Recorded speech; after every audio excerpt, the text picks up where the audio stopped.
Greetings, all you movie junkies and entertainment lovers. I'm your host, King Brandis, and I'm once again joined by my co-host, Javier. How's it going today, huh? Oh, it's going fine. Thank you very much. And have you been doing anything of note? No, nothing much. J- Okay. And welcome to another edition of Movie Junkies Media Talk. Now, of course, normally we do the show on Wednesdays, but because of the week, this week's news being a little bit slow, we ended up delaying it by only just a day. But because of that, we have a lot more news to talk about than we would have otherwise. So let us jump right into our topics. And if you want to know what our topics are for today, all you got to do is jump into the description down below, and you can see all the things that we're going to be talking about listed there. All right, so let us get into it. So first of all, starting the show is, of course, some more sad news. I think we've done about, this is our fourth show now, and I think there's been at least one death for each show. I think I could be wrong, but this one is really really unfortunate because this past week we lost legendary film composer Ennio Morricone, who is 91 years old, and he is just an absolute legend of composer. If you look at his IMDb page, it goes on for miles and miles and miles. He's done like 10 different movies and stuff a year. He composed such classics as The Thing. He was a composer on The Hateful Eight.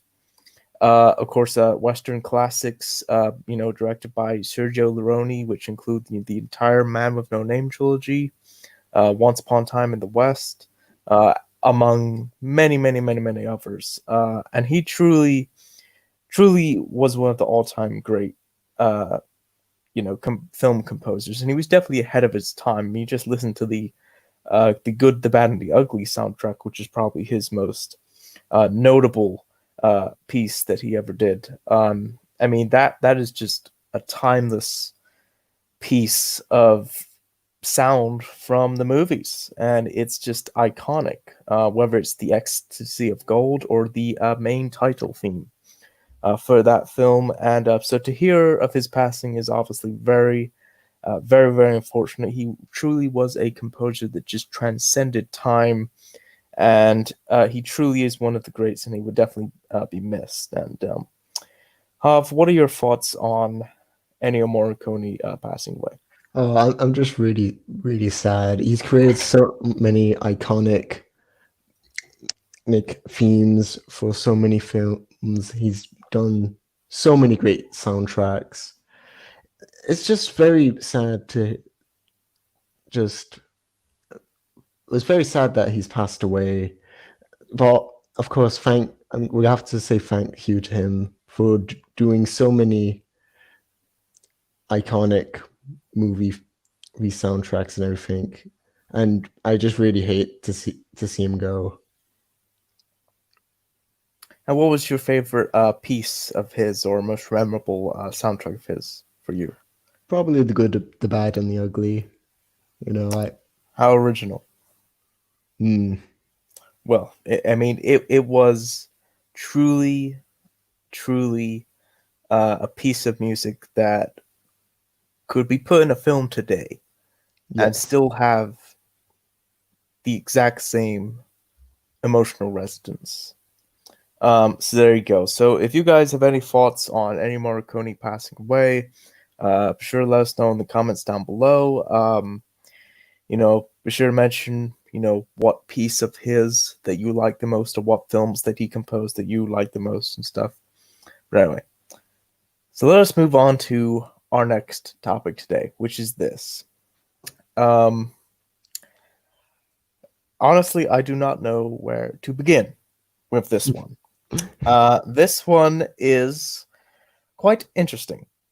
Uh, as I'm sure some of you know, if you are a Scooby Doo fan like me, every year they put out these direct to video animated movies, and most of the time they put out pretty consistently since like 2003. there's been about at least one a year. Most of the time, there's two, sometimes three a year. And this year's, of course, was a bit interesting because um, it was because this year, of course, we got Scoob. And Scoob, of course, was a theatrically released Scooby-Doo movie in theaters. Or at least it was supposed to be, until a little thing called the coronavirus happened, and then it ended up not being a Scooby-Doo film in theaters. But it was meant to be. So of course, because of that, it has actually been, we have had to, in terms of the direct to video Scooby-Doo movies, which I have to say most of the time are pretty good, by the way. As a Scooby-Doo fan, a lifelong Scooby-Doo fan, most of the time they're pretty consistently good. And being with this upcoming one, it would have been exactly, I believe it would have been an entire year since the last one, which was Scooby-Doo Return to Zombie Island, which some fans were kind of mixed on. I enjoyed it myself. But it's interesting because in the recent Scooby-Doo movies, they kind of have gone with the original tradition that was started way back with the original show, which was that the monsters are not real, they are people in suits. But the first time they changed that was in the 13 Ghosts of Scooby-Doo, which was the first time that they encountered real life monsters or ghosts, what have you. And then that ended up kind of staying like that for a while. We got, the Ghoul School, Boo Brothers, Reluctant Werewolf. And then we got Zombie Island, the ones by the Japanese animation studio, all the way up to Cyber Chase. And then once What's New Scooby-Doo came out, they started to kind of fall back on that a little bit. There still were a couple that did have real monsters, Goblin King and stuff like that. But up until maybe about 10 years ago or so, kind of around the time that Matthew Lillard returned to start voicing Shaggy for the movies and all the shows and stuff, they started to go back to the tradition of not doing real monsters. And well, this has kind of sparked a little bit of a divide in the fan base for Scooby-Doo, because a lot of people, including myself, grew up with those ones, Zombie Island, Witch's Ghost, a lot of the ones, that had real monsters. And a lot of people, especially with Return to Zombie Island, which kind of essentially being a sequel to one of the ones that did have real monsters, and being a sequel that just doesn't have real monsters, was a little bit problematic. But they kind of poked fun at it in the movie itself, and kind of but a lot of people didn't seem to get that, unfortunately. But anyway, so they've kind of, because of the Scoob movie, they essentially kind of backed off from doing another one of the direct-to-video animated movies for a while, because they didn't want to have to compete. And it was a good idea, because Scoob, well, wasn't quite the theatrical experience that we thought that it was going to be. But hey, this is the world we're living in right now. Stuff happens. And so now a lot of us have been wondering what's going to be the next Scooby-Doo movie. And well, apparently this next Scooby-Doo movie is going to be a Halloween-themed film. And according to the trailer, this is Scooby-Doo's first Halloween adventure. And of course, if you are a Scooby-Doo fan, you know that this is not true at all. I mean, when it comes to the shows, there was, of course, the Halloween episode of What's New Scooby-Doo. There was, of course, Scooby-Doo and the Goblin King. There was that short that they did a while ago, Spooky Scarecrow, which was pretty good. So there's been a bunch of Halloween-themed stuff. And yet, in the marketing, they're saying that this is Scooby-Doo's first Halloween adventure. So I don't know. I mean, perhaps in this sort of new continuity, and I say that with quotes, this is his first Halloween mystery. But there you go. So the film is very simply going to be titled "Happy Halloween, Scooby Doo," and we recently got the trailer for it. And well, that's when this really starts to get interesting, because this movie will star not just have the Scooby Gang going on a regular, Mystery Inc. solving, Halloween adventure like before. No, this time around, they're going to be accompanied by Elvira, Mistress of the Dark, who, to be fair, people have been wanting to see do a proper crossover with Scooby Doo for a while now, and it kind of makes sense tone wise. And she did, of course, appear in Return to Zombie Island, even though it was fairly brief, but she was in it. Um, but so Elvira makes sense, right? Then we start, but this is when we go off the rails. We jump the shark. We nuke the fridge, because then we're also getting Bill Nye, the Science Guy. Let that sink in for a second. Bill Nye, the Science Guy, yes. And apparently he has built the Mystery Inc. gang a new Mystery Inc. machine that is something out of Wacky Races. Or at least that's what it looks like. And apparently it looks like he will be programming it somehow. I don't know. So that might all seem good and fun, but then things really start to get interesting, because also in the film is the DC Comics villain Scarecrow. Yes, the DC Comics villain Scarecrow. Now, in a normal world, that would be considered crazy, but we do live in strange times, and Warner Brothers, of course, owns DC Comics. So to be fair, if they want to put a DC Comics character in some other animated movie that's not DC related, to be fair, they can, and in a way, they have done this other times with the Lego movies and stuff like that. But this is quite interesting. So whether or not this means that Batman will be in the film at all, on if whether or not it will be the Diedrich Bader Batman, because that was the version that they crossed over with, or whether or not it's not connected, and it's very confusing. Anyway, but that's not even the icing on the cake, ladies and gentlemen, because this movie is written, directed, and produced by Maxwell Adams. And Maxwell Adams is the creator of such shows as Bunnicula, Evil Con Carne, and The Grim Adventures of Billy and Mandy. To which, no surprise, we have giant man-eating pumpkins in this movie, apparently. And it looks something straight out of The Grim Adventures of Billy and Mandy. To which one must ask, are we going to be seeing Billy and Mandy in this film, being a Cartoon Network show owned by Warner Brothers, of course? So there's a lot to take in here, and if you watch the trailer itself, it is just complete madness. Now, is this going to be a good movie? I honestly can't say. I have no clue. But am I excited for it? Yes, I am ludicrously excited for this movie. I am probably more excited for this than Scoob, to be honest with you. The only part that I'm honestly not particularly happy about is Bill Nye. And look, I don't have anything against the Science Guy. I just think it's a little weird that in all of this other stuff that's, for the most part, Halloween related, just all of a sudden, Bill Nye.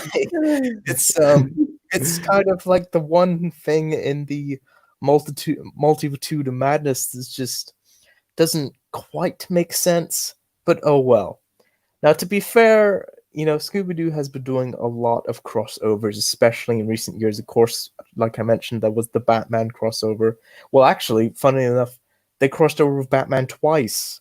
Once with the Diedrich Bader version, and then they had Kevin Conroy play Batman in an episode of the new show, Guess Who, which has had tons of different celebrities and characters and stuff appear in it. And of course, there was the WrestleMania movies, the two WWE ones.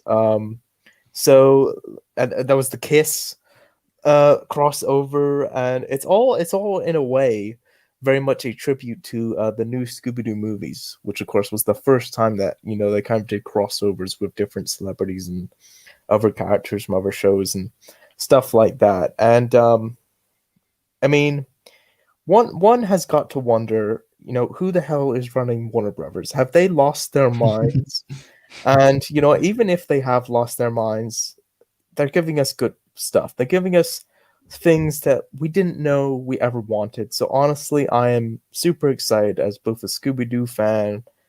I'm very, very excited for this movie. And to be fair, some might argue that, now that if the Scoob movie, continues to be successful, which for the most part it has been so far, then one has got to wonder, have they got to step up their game when it comes to the direct-to-video movies? And going back to kind of what I was talking about earlier, it looks like this will be the first Scooby movie in a while that is going to feature real monsters. Because I will be even more surprised if they somehow spin it that those giant man-eating pumpkins that we saw in the trailer are somehow not real.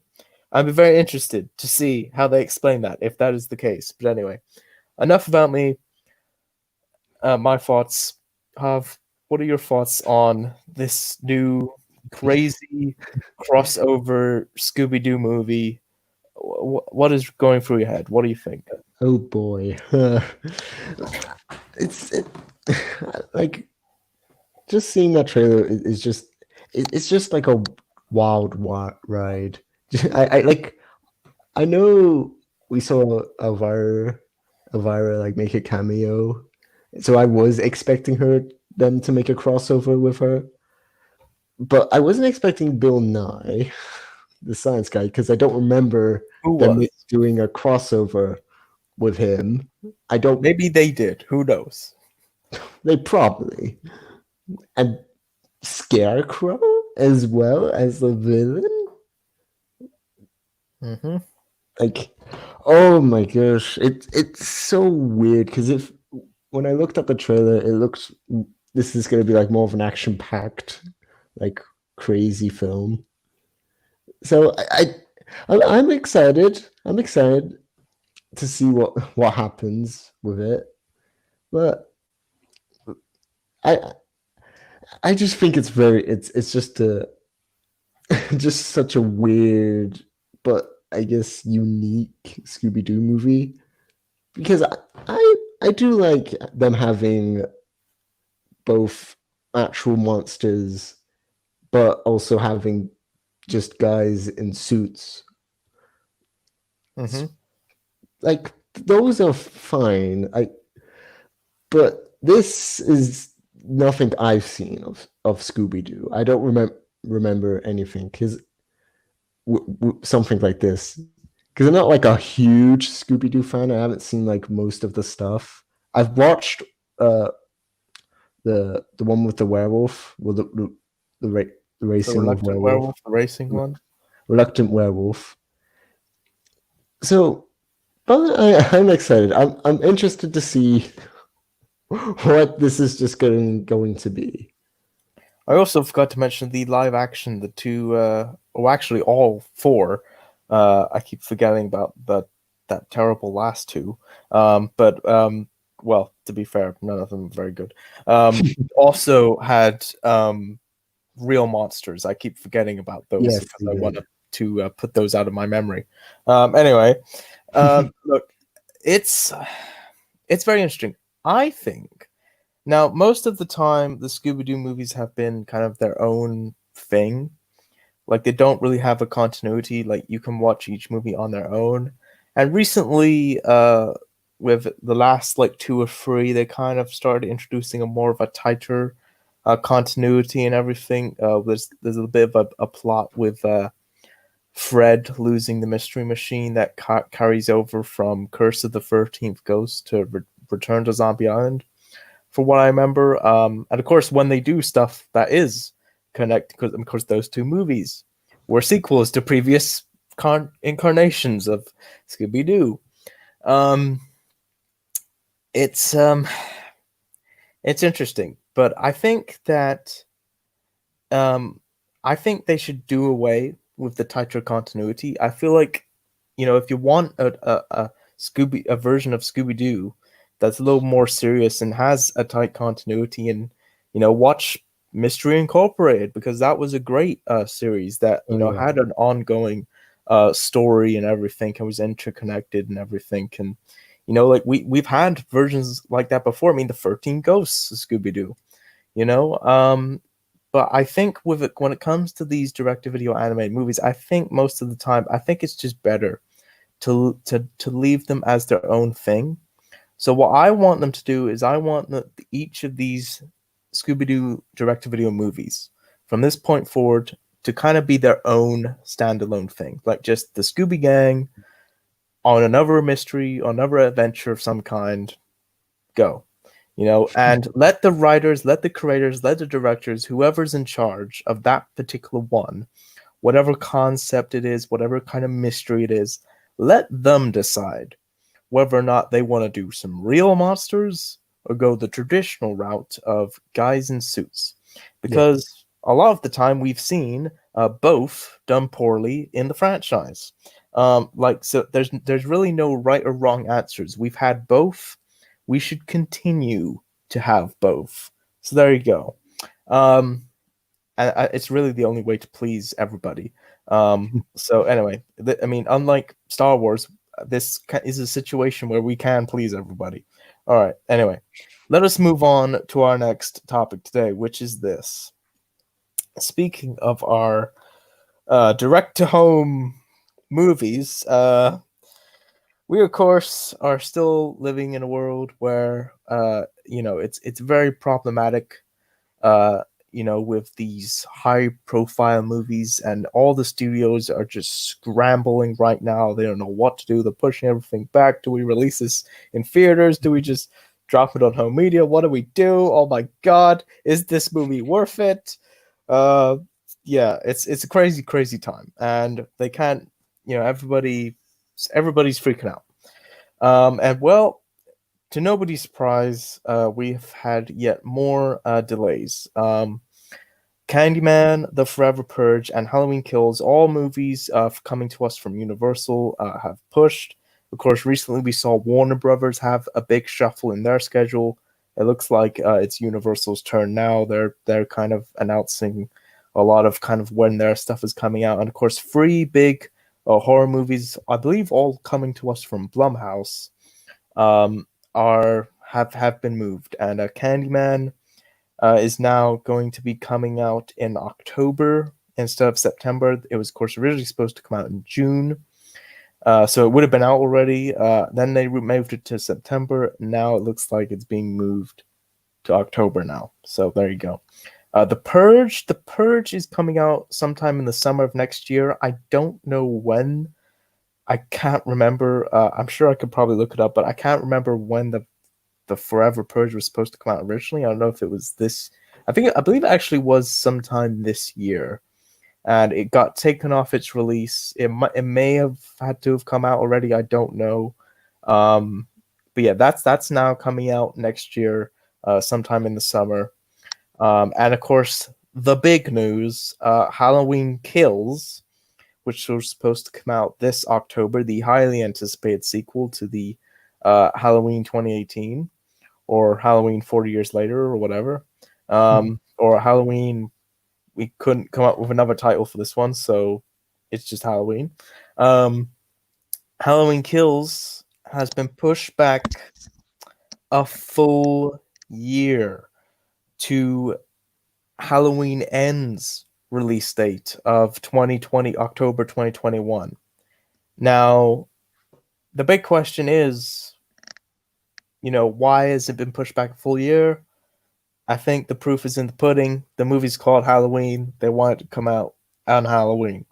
Now, to be fair, in some of the Halloween movies in the past have, of course, come out other times in the year. I believe Halloween H2O came out in like August or something, which was, goes to show you that, that movie wasn't very much a Halloween film in spirit. It was very much a Scream film in spirit, but there you go. Anyway, so they want these movies to come out in October because that's, of course, when people will want to see a movie called Halloween. They don't want to get to December and be like, oh, let's go see Halloween. No, they want to go see Halloween on Halloween. It makes sense. Yeah. And John Carpenter and David Gordon Green actually released like a big statement talking about, why they decided to move Halloween Kills and all this kind of stuff. It was a big statement and everything. They talked a lot about kind of why they decided. I gotta be honest, I don't really I think they definitely were involved with the decision to move the film and everything. But honestly, I think that they're kind of, it's, how can I put this? I think it's not quite as they put it, to be honest. Like I think, like, Universal decided they're gonna move Candyman back. They didn't want both Candyman and Halloween Kills opening in October, competing against each other, cannibalizing each other. So Universal probably said, look, we want it moved. Where'd you want it? And their decision was, do we push it back a full year, or do we let it slide and go into like March or something? And of course they chose what I think is the right decision. I'm not happy I have to wait for this movie, especially because of something else which we will talk about in a second. It looks like, I mean, it makes sense that they decided, okay, let's put it in October. And another reason why it makes sense is because obviously Halloween Kills and Halloween Ends were supposed to be filmed back to back, Back to the Future 2 and 3 style. But of course they can't do that now because they had to halt their production. So now the start date for filming Halloween Ends is pushed back anyway. So, they may have not been able to meet that date for Halloween Ends anyway, even if Halloween Kills didn't take its date. So in a way, this all makes sense. But I think that, they kind of weren't being too honest with, we decided to take it off of its release date. Nah, you didn't. It was Universal. You just decided, we want to keep it in October. But it all makes sense. It's all good business. We'll take the credit. Anyway. So yes. Well, that's what I meant, is that from their statement, it kind of sounded like it was our sole decision to do this when clearly it was not. Anyway, so Hav, what are your thoughts on Candyman, Forever Purge, Halloween Kills all being delayed? Yet again, in some of the cases. More delay. Well, I guess I was kind of expecting it to get pushed back, but I wasn't expecting like them to make a full statement on why they were going to push it back. I was not expecting it. I thought that was just because it was just gonna Halloween Ends. I mean Kills just gets pushed back a full year. I think that's part of the reason why they decided to release a statement, because of how far back the film was being pushed. You know what I mean? Yeah. Well, it's like, we're pushing the film back this much. We should probably put something out there, And well, they put out something else, but again, we'll get that. We'll get to that in a minute. But anyway. Well, I am really annoyed, but I guess I shouldn't be surprised that, of course, they're going to stick it with October because it's Halloween. Exactly. Why would they not do it in October, like when Halloween is. So I would have been disappointed if they did it in any other month. It would just be so weird and unusual. Just like Halloween on April, Yeah. the Easter. hmm And I heard some hardcore Halloween fans saying, "Oh, why don't they just push back Candyman?" It's like, well, Candyman was supposed to like come out already. That movie's done. That movie is in the can. So look, and it's all Universal. All three films are under Universal, so this is them shuffling their stuff around. So yeah, I mean, like, what are your guys' thoughts on even more movies being delayed? It's starting to look like there's no hope for 2020 for the No. more movies to come out. So it's going to be interesting to see what the Oscars look like. And the best picture goes to Sonic the Hedgehog. All right. Anyway, so let us move on to our next topic today, and that is this. So, sticking with Universal, they of course have in recent years, of course, been attempting to uh, essentially revive their Universal monsters in a way that is similar to the original series of Universal monster films, having them kind of interconnected and stuff like that, and doing crossovers. And unfortunately, they have not had particularly much luck with it. Not all the movies have been all that well received. They haven't been big box office hits, and it's all this kind of stuff.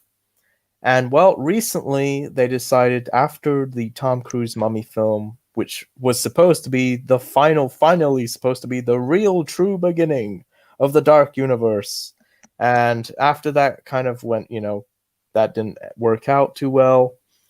They were kind of like, okay, we kind of we don't know how to do this cinematic universe thing with the monsters right now, so let's just try to make some good movies. Let's not try to make giant action blockbusters and stuff, because clearly we don't know how else to do it since Brandon Fraser left. We don't know how else to do it. Anyway, so they handed over the keys to Jason Blum. And Jason Blum took this vehicle for a ride. Okay, no, I won't use that analogy. They handed over the keys to the kingdom to Jason Blum of Blumhouse. And, well, leave it to him to make this little movie, or rather produce this little movie called The Invisible Man. And The Invisible Man is something that we haven't really seen redone properly in a very, very long time. I mean, there have been other movies that have kind of expanded upon the concept of the Invisible Man. Of course, there was the Hollow Man movie with Kevin Bacon, which I personally am not a fan of. I know a lot of other people like it, but I really, that movie didn't work for me, to be honest. But sure enough, we got this little Invisible Man movie, which was very, very well received. And it looks like this may finally be the start of the one that they weren't trying to make it be the start of the cinematic universe, may finally be the start of the cinematic universe. Or we'll see.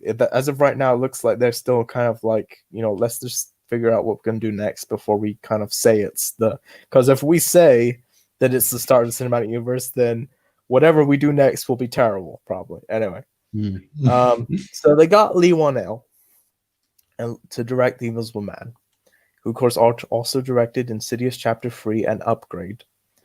I think a lot of people wasn't overly impressed with his first film, which was Insidious Chapter 3. It was a decent little horror film, not a bad film in any stretch of the imagination, at least to me, but it certainly wasn't particularly that good. I didn't see Upgrade. I haven't seen Upgrade yet. I've heard nothing, honestly, but good things about it. And of course, it's going to be getting a TV series adaptation and everything. And that was a very, very well received film and all this kind of stuff. And then he does The Invisible Man. Now, I have to be honest. I was not quite as big of a fan of this new Invisible Man movie as a lot of people were. I have to be honest. I still really like this movie. I thought it was very, very, very good. Very, very refreshing, interesting new take on the character and all this kind of stuff. But it did have a few things that I was not particularly a fan of, and I won't mention those things because those things kind of get into spoiler territory.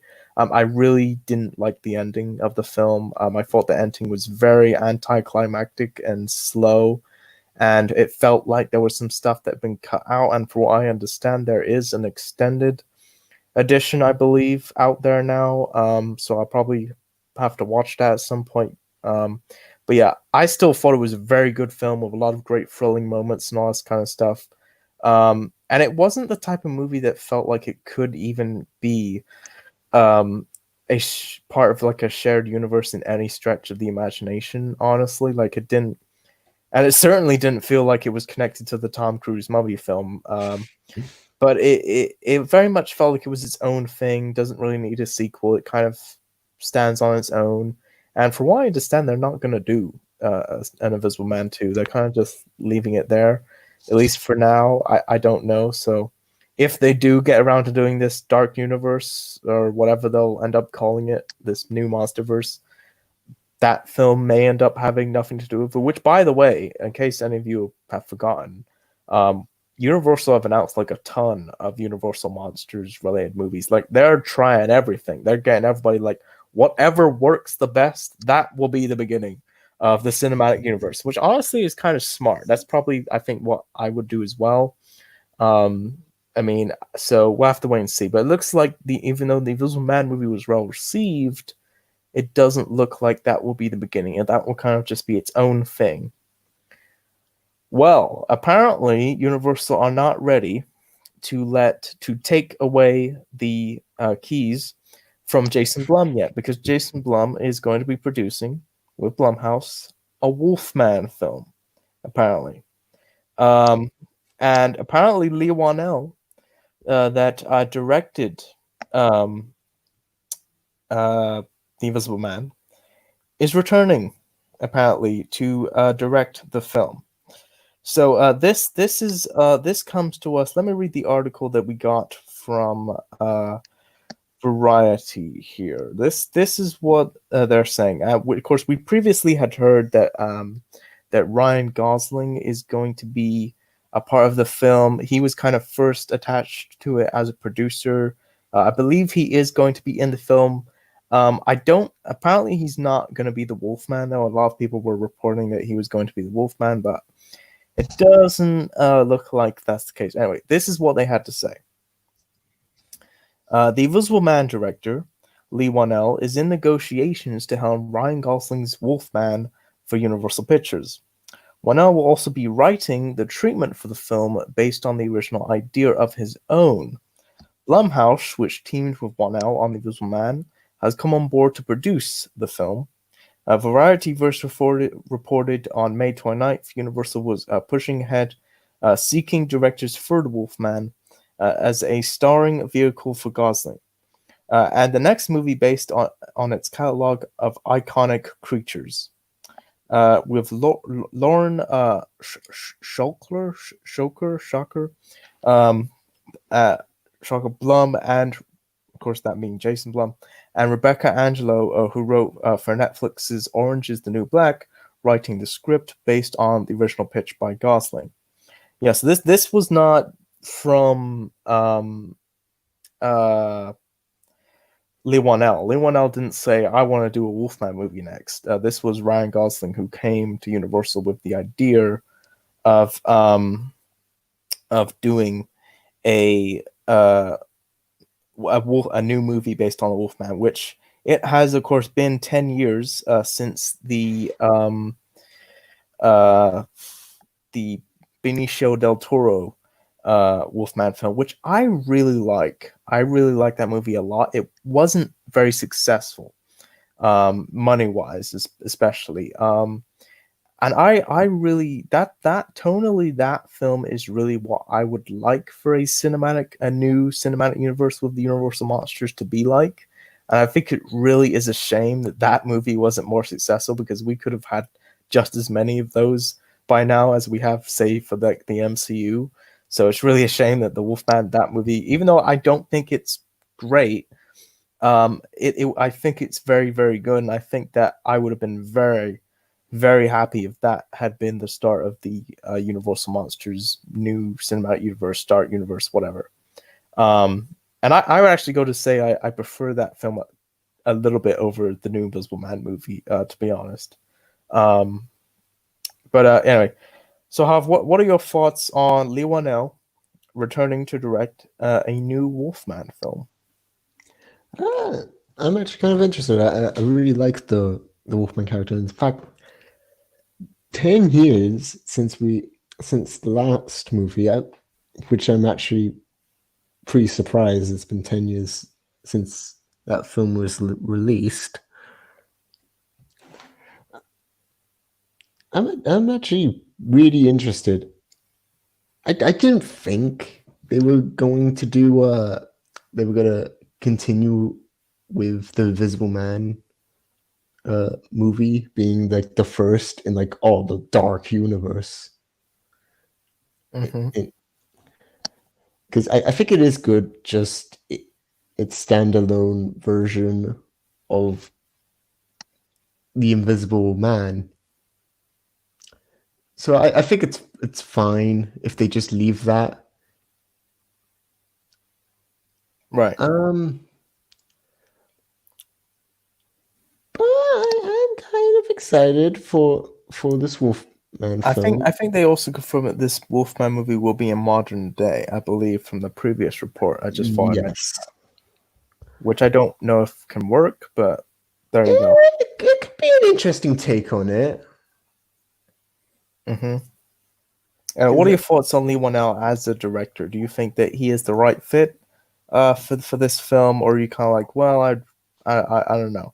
I'll give him a shot. Do you think that this pretty much confirms that we're not getting another Invisible Man movie, at least from him, because it's most likely that if he was doing another Invisible Man movie, then he probably wouldn't have also directed this Wolfman film.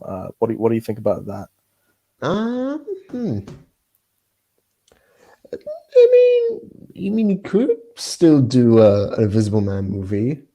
Mm-hmm. Like maybe if this is really successful, this might be the start of the Dark Worlds, or just Dark Worlds. Who knows? Maybe that's what they'll call it.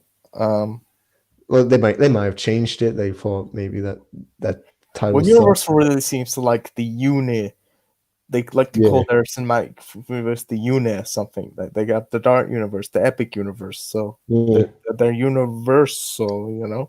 Anyway, so there you go. So if you guys have any thoughts on Leigh Whannell directing the Wolfman movie, sure, jump in the comments down below. Let us know your thoughts. All right, now let's move on to our last topic for today, which is this: going back to Halloween Kills. Because in addition to them announcing and putting out the statement saying that the film was delayed, they also said that the film, they also, of course, released a very, very short 30-second teaser for the film, which nobody was expecting, especially considering that the film is like over a year away. And I think, and of course, this was really short. This isn't really too. Oh, you okay? Oh, okay. Anyway, I'll keep talking here for a second. I don't know if it was because I believe that it was essentially this was more kind of, you know, we have we've pushed the movie back over a year now. Let's put this out to kind of tide the fans and stuff over. In the meantime, are you back, Hov?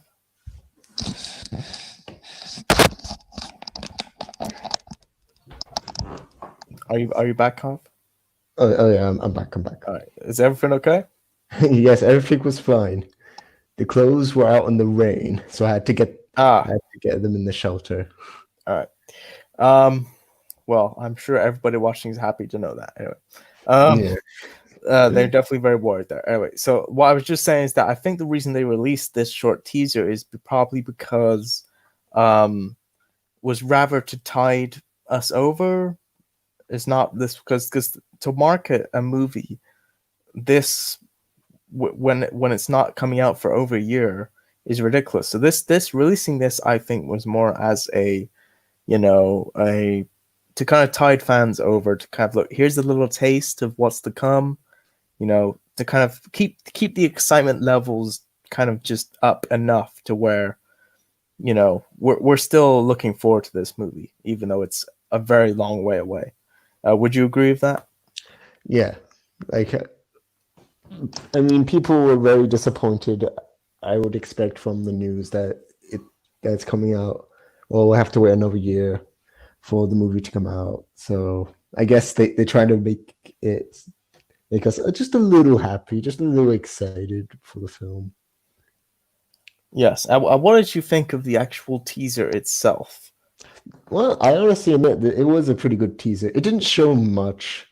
It just really but it is really, really interesting because I think like the half of Michael Myers' mask is going to be a little bit burnt, honestly, because from perhaps the last possibly. one. Or he may get a new mask, maybe. Who knows? Maybe. So, I mean, I'm going to have to disagree with you. I thought the teaser was excellent. I mean, even though it was 30 seconds long, I thought that was one of the greatest teasers that has come out probably in the last 10 years. And I think one of the reasons, because, I mean, less is more. Less is always more. And if the movie would have still been coming out in October of this year, and they just released this, it would have been genius. It would have been great. Because this is like the start of the movie. It's picking up like right after the previous film.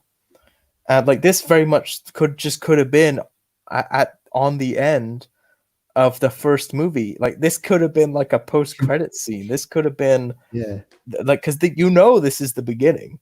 That this is what the movie's going to start with. Like as Laurie is screaming, "Let it burn!" That's when it's going to go into the opening titles. So it's just, and I love that because they put this out knowing that the fans will see that, and it's a great way to start it. And the fact that Jamie Lee Curtis was not at least nominated for some kind of an award, because I believe the movie got one or two kind of minor awards for stuff. I don't know if Jamie Lee Curtis won anything herself. I don't think she did, from what I remember, but it wasn't nominated for like the Golden Globes or like the Oscars or anything, and she deserved to win an Oscar. Damn it. It was a brilliant performance. And if this short clip is any indication, that same performance will be continuing to be shown in these next two films. So who knows, maybe she still has a chance to win that Oscar for one of these next two movies. I certainly hope so, because it's quite frankly, it's kind of horrible how the Oscars really very much exclude traditional horror films and stuff. Oh yeah. So this teaser just showing, just having it pick up where we left off, showing them and everything, the way it was shot, the way it was directed, the way that, because you could just see in her face that there's the anger, the sadness, just the and it's just all coming out, and just let it burn. Just it was just brilliant. Like just thinking about it sends shivers down my spine, and it gets me insanely excited and insanely mad that this movie is not coming out this year. Like, oh my god, it's just so frustrating, and yet but yet people is talking about it. It's the talk, because we're not talking, because now people aren't talking about, oh, Halloween Kills got pushed back. No, people are talking about, oh, Halloween Oh, Kills. yeah. It looks so good, you know, and because after that you get boom title Halloween Kills, and then just all you have is just this one cheeky little tease of Michael Myers in the mask just turning. You might as well hear like a voice say, "Yeah, I'm back," you know. So, cause, and then just the top boom, and then boom, they hit you with October 2021. It's like, oh darn, Oh, you know, God like damn it. so close yet so far. Yeah. So I thought it was excellent. I thought it, you know, I honestly watching this makes me think that um, makes me think that more um more movies more should do shorter teasers like this Yeah. because it's just, you know, I just thought it was great. And with this, John Carpenter actually talked a little bit about kind of what we can expect from the movie and stuff like that. And they're basically both him and Jamie Lee Curtis are essentially promising that this film is going to be everything that the fans want it to be, and that it's going to be uh, the most violent, aggressive of all the Halloween movies to come. And Mm. apparently, there is going to be multiple deaths and all this kind of stuff, and it's gonna be big, apparently, which is good. What are your thoughts on that? I'm I'm really interested. I really hope like this film really does like really is very tense in situation. Like I'm just imagining like even though I don't like Halloween 6, I'm mad. I'm just like imagining a scene with the scene with Michael just killing a bunch of like those Yeah. I want there to be a scene like that again. Like Well, just hopefully it will be directed better because that's so oh you yeah. can really see anything. But anyway, um, yeah, it's definitely exciting, and it's just yeah. I just because it was funny because I was looking at a bunch of the comments uh under the video of the teaser, and of Mhm. course people, of course, you know, in videos and stuff, they like to, you know, time mark stuff where you can click on it, you know, me when I'm hungry or whatever. So somebody put a little time marker on the videos, you know, me when I see that another movie gets pushed back, and then you just clicked on it, it was, and it's, you know, jumps to Laurie going, Oh no, no, yeah. Oh no. no. So yeah, it was great. Yeah, but if you guys have any thoughts about this, be sure to jump into the comments down below. And it looks like that is going to be it for Yeah. this week's Movie Junkies Media Talk. Be sure to join us again next week. Hopefully, we'll be doing it on Wednesday again next week. But if not, we'll probably just do it on Thursday again. So yeah, so until next week, be sure to, you know, consume as much entertainment as humanly possible. And any last words, Hoff, before we go? Uh, just have a good day. Have a good day, folks. You know, so yeah, until next time, catch you later.